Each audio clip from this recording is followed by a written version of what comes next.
Sometimes it's the most unexpected places you find the most interesting ideas. And today's Deep Dive is a great example of that.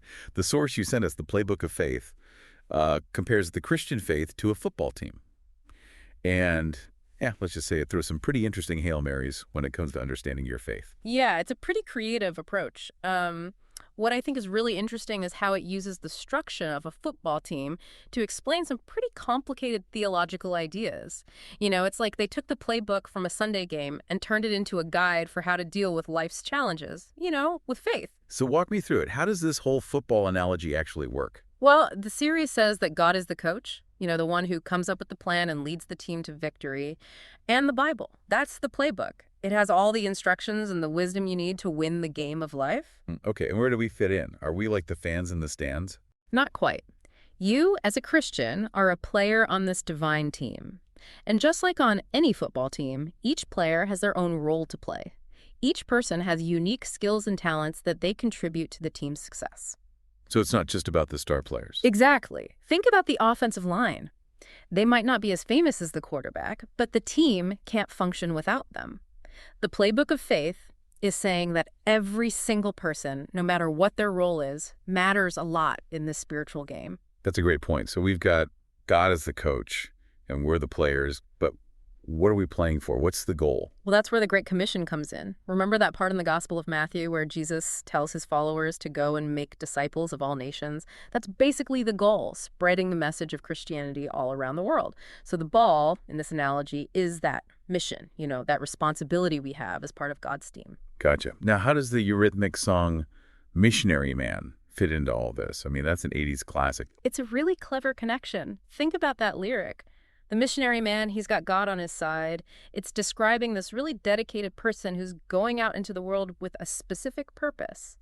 And they're not alone. They've got a powerful force behind them. The lesson series uses this to show that as Christians, we're not alone in trying to live out our faith.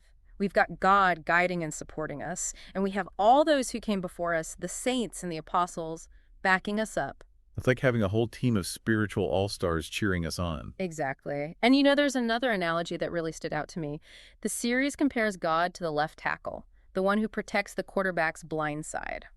I love that image. It's so powerful. We're out there trying to do what we're supposed to do, but we can't see everything that's coming at us.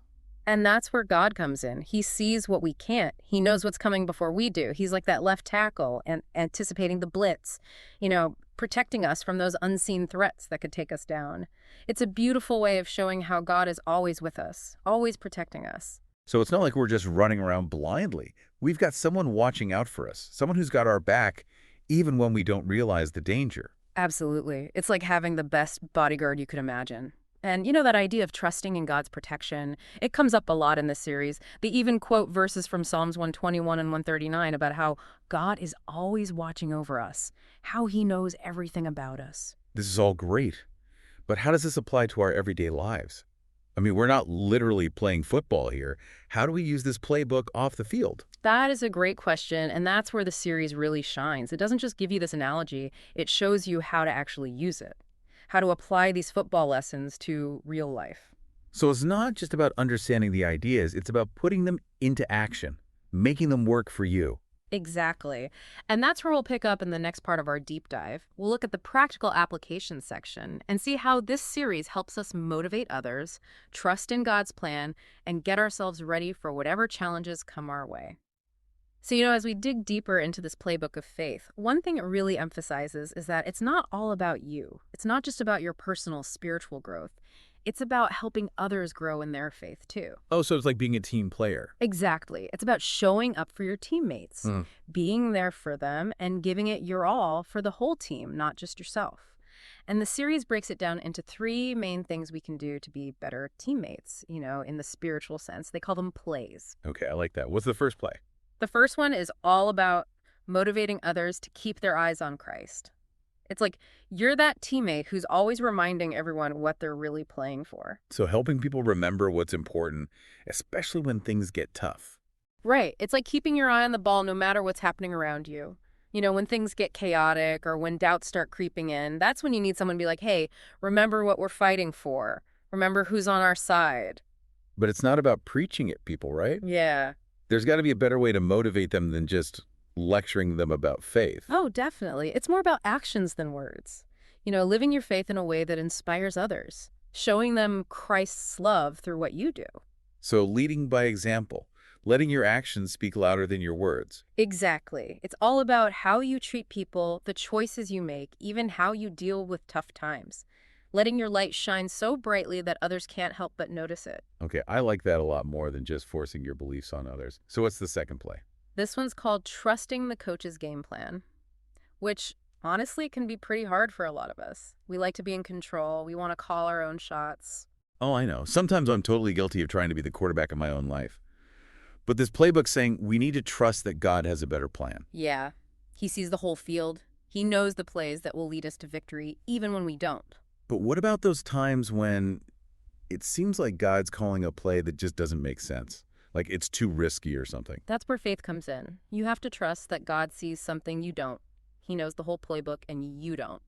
So believing that even when things don't go our way, God still has a plan for us, even if we don't get it right away. Exactly. But it's not just blind faith. You have to talk to the coach, Pray, read the Bible, listen for God's guidance. So it's like a conversation with God where you're asking for his wisdom and then trusting that he'll lead you in the right direction, even if you can't see the path clearly yet. You got it. It's all about building that trust with God, knowing he's always there to support you no matter what. Wow, this analogy is really making things click for me. So we've got motivating others and trusting the coach. What's the third play in this game plan? The third one's called Preparing for the Field. It's all about spiritual discipline, getting yourself ready to perform your best, like warming up before the game. So the basic stuff, right? Bible study, prayer, spending time with other Christians. Yeah, but it's more than just doing them. You have to really mean it. Approach them with focus and an open heart. It's not enough to just show up. You have to really engage to let those practices nourish your soul. Exactly. It's like a football player who shows up for practice but also studies the playbook in their free time. They want to understand the other team's strategies, work on their weaknesses. It's about taking your spiritual growth seriously and doing everything you can to be ready for whatever challenges come your way. That makes sense. And I guess it's not just about individual effort either. It's about connecting with the team, right? Yeah. You got it. Being part of a community of believers is a big part of getting ready. You need people around you who will encourage you, challenge you, and keep you accountable. So it's like building that sense of camaraderie, knowing that you're not in this alone. You're part of something bigger. Exactly. We need each other. We need the support of our teammates, the encouragement of our coaches, and the guidance of God to really thrive in life. This playbook of faith has been pretty eye-opening. I mean, we've talked about God as the coach, the Bible as our playbook. We even got into that idea of Christ being like the football itself, at the center of everything we do as Christians. Yeah, it's been quite a deep dive, hasn't it? And what strikes me is how this series takes these big, sometimes complicated ideas about faith and makes them feel so real, so relatable. It's like using the language of football, something everyone understands, to help us understand these deeper truths. It definitely gives you a new way of looking at things. And I really like how they emphasize that being a Christian isn't a solo thing. Yeah. It's a team sport. We need each other. Absolutely. That idea of community is so important. It comes up again and again in this series. We're not meant to go through this alone. We have other Christians, our teammates, running alongside us. And we have God, our coach, who's always there to guide us, protect us, and help us become the best we can be. It's like those times when the crowd's cheering and he gives the team that extra boost of energy to keep going. We need that kind of support in our faith, too. Exactly.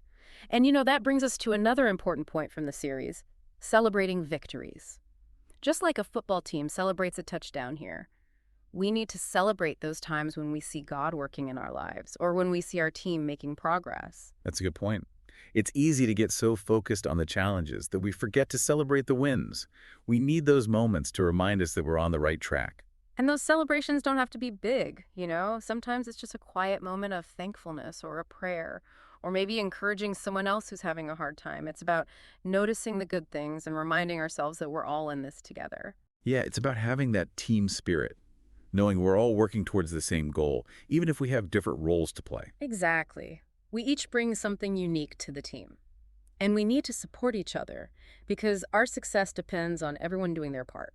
Well, I have to say, this playbook of faith has really changed the way I think about my faith, about my relationship with God, and about being part of the Christian community. That's fantastic to hear. And as we wrap up this deep dive, I think it's important to remember that we've only covered half of this lesson series. There's a whole second part waiting for us where we'll go even deeper into what it means to be part of a team. How we can support and encourage each other. So there's more to come. Stay tuned, everyone. We'll be back soon to tackle the next part of this Playbook of Faith.